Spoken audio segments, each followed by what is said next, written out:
Era muy difícil, la cantidad de discusiones con Paco Fernández Buey sobre esto. Muy difícil porque, claro, Anguita se inclinaba más por la de las dos orillas, pero es que González no estaba dispuesto para nada a la de la izquierda plural. O sea, las dos cosas, o sea, de alguna forma los dos se reforzaban, porque claro, ninguno estaba. Entonces, claro, todo eso pues planteaba, en fin, dificultades. Después había el problema de que el partido grande en ocasiones se acababa degluciendo, absorbiendo completamente el pequeño, como pasó con Rosa Aguilar, o había pasado después de alguna forma con Gutiérrez, que fue diputado del Grupo Socialista, como pasó con Sartori, y claro, hay una parte de gente de Izquierda Unida que decía, bueno, ¿pero a dónde va eso? Si es que al final acaba, como el Madrid que acaba fichando a la Leti, tiene a Falcao, que se venga para acá. Entonces, claro, llega un momento que toda la Leti de Madrid nunca jugaba, porque siempre le iban quitando las estrellas. Entonces, claro, eso. Y entonces, toda esa tensión sí provocó también debates vivos, debates importantes con Paco Fernández Buey, con todos ellos, con Nereo. Y lo que ocurre es que a partir de un determinado momento, a la altura, terminando, del año 2000, yo ya dejé de ser portavoz de Izquierda Socialista, ya llevaba muchos años, había empezado muy joven, precisamente, me encuentro a los periodistas y me dicen, te encuentras estupendamente, ¿y por qué crees que tengo la edad de González?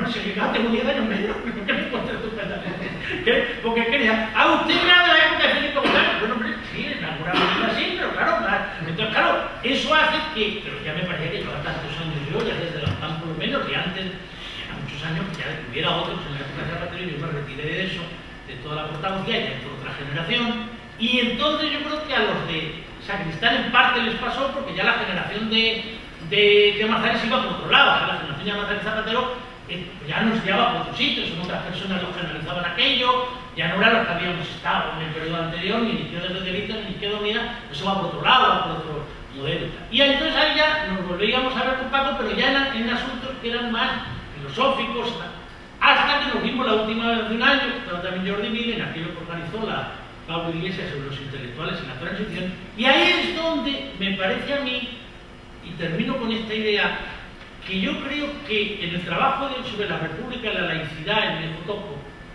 yo sí pienso, a veces cuando me preguntan, cuando piensas en lo que pensábamos de jóvenes, ¿cómo lo ves hoy? Y yo siempre, hace años ya que me viene una cosa a la cabeza, pienso, hombre, debíamos haber sido quizás menos marxistas revolucionarios y más republicanos españoles. Es decir, yo creo que no valoramos suficientemente lo que era el que pasara como una cosa el debate monarquial. O sea, a mí me da la impresión de que el haber venido de un tipo de marxismo, Mandel, etc., o el propio marxismo del grupo de Sacristán, que no vive en lo que es la experiencia de los años 30, porque ya Sacristán empieza desde el año 54, el año 55, a partir, como explica la biografía Capella, a partir de cuando él va a Alemania, en fin, primero de joven falangista, etcétera, y después ya va haciendo su compromiso. Y yo cada vez he dado más importancia a la ruptura con la cultura anterior al año 31. Es decir, a mí me parece que eso en nuestra generación no existió. Es decir, nosotros leíamos, tú decías de la Volpe Coletti, otro por Altisere, que más allá leía a Mandel como yo, el otro de pronto iba leyendo y leíamos allí todo aquello, pero no teníamos en nuestra cabeza qué había pensado Azán, qué había pensado Caballero, qué había ocurrido con la CNT. Eso no lo teníamos. Había un divorcio entre filosofía y historia, en historia nunca se llegaba a ese punto, tampoco se conocía el pensamiento de Ortega, y eso yo lo he echado mucho de menos después. O sea, después dices, bueno, pero ¿desde qué suelo hablábamos? ¿Desde qué tierra hablábamos nosotros? Y eso es lo que yo, como un caso excepcional en la generación anterior, admiré mucho mi querido Lugo Melo. Porque él sí era un caso excepcional de personaje un poco atípico. Él sí era un chico de 20, 21 años que había discutido cuando todavía vivía Prieto, que se había metido en conocer lo que era el pablismo, que después había estudiado el problema del caballerismo, que sí sabía lo que era el exilio y que sí transmitía una idea de lo que era aquello y de lo que había significado la ruptura con aquello. Por eso él siempre pues decía, pero ¿cómo vamos a decir esto de que hay que enterrar la acumulación ideológica? ¿Pero qué acumulación ideológica? Si no sabemos nada, si nada más han pasado 2 años desde que ha empezado la transición. Entonces yo sí que eso lo valoré cada vez más. O sea, sí que pensé que ahí había una carencia fuerte en el pensamiento de Benjamin. Y eso es lo que yo creo que enlaza con el debate que hay hoy de la memoria histórica.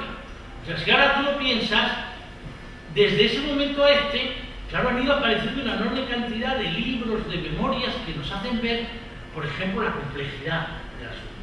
Estoy pensando en las memorias de Manolo Azcárate, de finales de los 90. Pues claro, son unas memorias que de pronto son interesantísimas para comprender lo que un chico que se hace comunista y que resulta que llamaba tío a Fernando de los Ríos y que su padre fue embajador de la República, y lo que ellos habían quedado marcados por esa experiencia.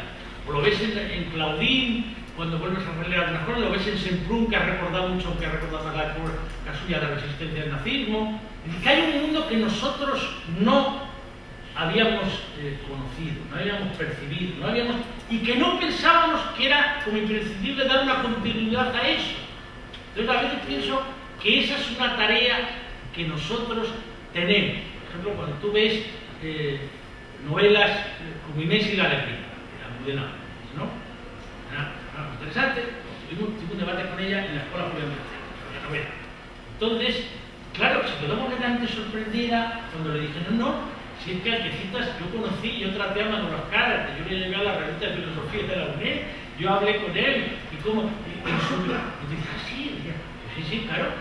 Y dice, pero es que la memoria cita muy poco eso. Digo, pero mira, si tú quieres conocer lo que significó el final, lo que era el drama de aquella generación, tú tienes que coger, por un lado, efectivamente, el final de la guerra, que es la Junta de Casado, el desastre final, el estropicio, y ahí es donde viene la carta famosa de Carrillo a su padre, y el padre que entonces no le contesta a Carrillo, sino contesta a Stalin, a dónde llega el dramatismo. Pero es que si sigues todavía, es que Carrillo no vuelve a ver a su padre hasta que aprueban la política de reconciliación nacional en el año 57, hasta que Pasionaria le dice, oye, pero si vamos a reconciliarnos, te voy a reconciliar con tu padre. Y entonces el tío va a verle, porque no es que el padre viviera en Ecuador, que el padre estaba en Bélgica, que vivió en Francia, el padre iba a las reuniones del sur, del lado Carrillo, pues cada poco a París o a Toulouse. Entonces, claro, ese, fíjate, el nivel del dramatismo. Pero no es solo la Junta de Casado, que es el pacto germano-soviético. Recuerdo a mí que me decía muy obviamente, cuando llegábamos allí y yo proponía lo de la unidad de izquierda para acabar con el franquismo, siempre un viejecito seguía, decía un viejecito, y yo me decía, la verdad es que no era tan viejecito, me parecía muy viejecito que tenía 20 años. No te olvides, compañero, del pacto Molotov-Ribbentrop. Los comunistas siempre nos traicionarán. Entonces, claro, ahí había todo ese drama. Entonces, claro, nosotros pasamos de aquello, era como esta cosa adanista, de una generación que dibuja en un mapa, vamos a conseguir un modelo de sociedad inédito que no tenga ni los males de la socialdemocracia ni los males del estalinismo, vamos a conseguir un nuevo proyecto, vamos a superar los dos modelos y ni siquiera pensábamos en el nuestro. Esto es lo que a mí me parece que es imprescindible que nosotros ahora, cuando hablemos de, intentemos reconstruir el relato. Eso, como dice Tony Judt, intentemos ver cómo pensamos el siglo XX, cómo pensamos nuestro propio siglo XX, porque es que si no hacemos esa labor, el divorcio entre lo que pensamos, lo que ocurrió, lo que podía haber ocurrido, es la otra parte, claro, la esfera contrafáctica, lo que podía haber ocurrido, ha venido la cosa de otra manera, y si no se hace ese análisis, no se acaba nunca de ver, pues evidentemente la reflexión queda muy coja. Y esta fue las últimas conversaciones que tuve con Paco Fernández Buey, precisamente en la reunión sobre los intelectuales en la transición, que nos íbamos contando lo que habíamos ido haciendo en estos 10 o 11 últimos años que nos habíamos visto.